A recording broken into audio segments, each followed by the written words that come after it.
Everyone. This is Pastor Carl Brewer of Metropolitan, and you are watching Metro Morning Manna. We at Metropolitan Church are in the midst of a 10-day fast, Daniel fast, and we are studying various promises of the scriptures. And today's lesson is going to come from Isaiah chapter 43. Throughout the chapter, there's a lot of great news in it.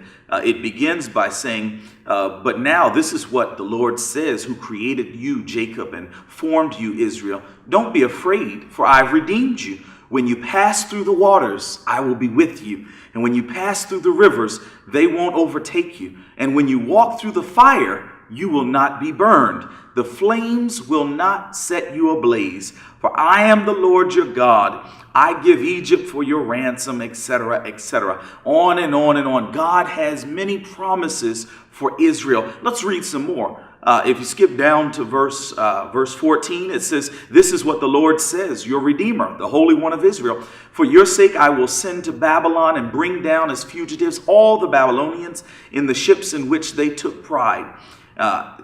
I am the Lord, your Holy One, Israel's Creator, your King. This is what the Lord says, the one who made a way through the sea, a path through the mighty waters, who drew out the chariots and horses, the army and reinforcements together, and they lay there never to rise again, snuffed out like a wick.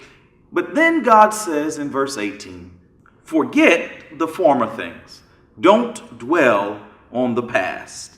And if you just stopped right there, you'd say, but God, you just told me about the past. You told me all of the victories that you had in Israel's past against Egypt and how you're going to deliver and how you blessed them and helped them and kept them and delivered them from all of the Canaanites and helped them take over the promised land. All of this deliverance that you did. And then you said, forget the former things. Don't dwell on the past. But you can't stop there. God then says in verse 19, see, I am doing a new thing.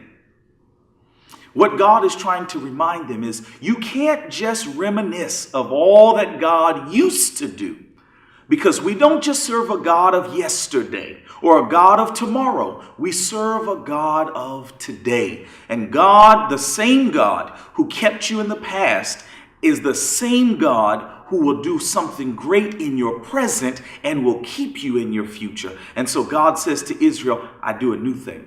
But he doesn't just say it to them.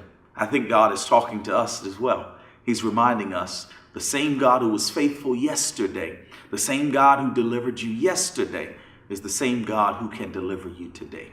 God says, I do a new thing. God bless you.